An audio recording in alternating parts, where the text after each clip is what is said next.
کہ اس نیک بندے کی سٹوری سن کر آپ ضرور حیران ہو جائیں گے۔ یہ ہے لیبیا کا عامر، جنہوں نے کئی سالوں سے ارادہ رکھا تھا کہ میں حج پہ جاؤں گا اور پیسے جمع کر کے آخر کار ان کا ٹکٹ بھی ہو گیا۔ لیکن آگے ہوا کیا، لازمی دیکھیے، 2 منٹ دیجیے ان کو۔ عامر جیسے ہی حج کے لیے ایئرپورٹ پہنچا تو پاسپورٹ میں مسئلے کی وجہ سے ان کو جہاز میں بٹھانے سے منع کر دیا اور تمام مسافروں کا نام لے لے کر سیٹوں پہ بٹھا دیے گئے اور جہاز نے حج کی طرف اڑان بھر لیے۔ لیکن عامر مایوس نہیں ہوا، ویٹنگ روم میں انتظار کرتا رہا اور خدا کے کرشمے کا انتظار کرتا رہا۔ ایئرپورٹ پہ عامر کو لوگ سمجھاتے رہے کہ جہاز اڑ چکا ہے، آپ کا نام نہیں آیا، اگلے سال کے لیے اللہ سے دعا کرے، محنت کرے، اگلے سال آپ جائیں گے۔ لیکن عامر ایک ہی بات کہتا رہا، میں ضرور جاؤں گا، انشاءاللہ میں ضرور جاؤں گا۔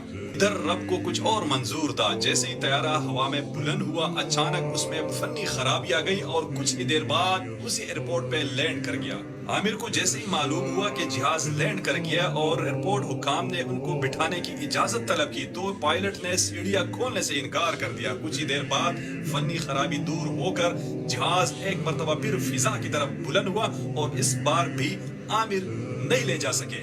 لیکن یہ مرد مومن نہ مایوس ہوا نہ گھر واپس چلا۔ حکام نے دوبارہ ان کو سمجھانے کی کوشش کی کہ اب ساری امیدیں ختم ہو گئی، اب آپ گھر چلے جائیں۔ لیکن اس بار ان کا جواب لبریز تھا، کہا کہ ان الطیارۃ لن تذهب بدونی وانہا ستعود، یہ جہاز میرے بغیر نہیں جائے گا، یہ پھر لوٹے گا۔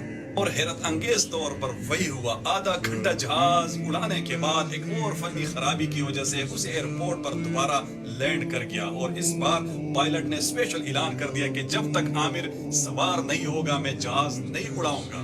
ناظرین، یہ صرف کہانی نہیں ہے، یہ کل کا واقعہ ہے جو پوری دنیا میں رپورٹ ہوا اور سعودی شاہی خاندان نے ان کو اسپیشل استقبال کیا اور جب وہ حجاز مقدس پہنچا تو انہوں نے کہا الحمدللہ میں حرم پہنچ گیا ہوں۔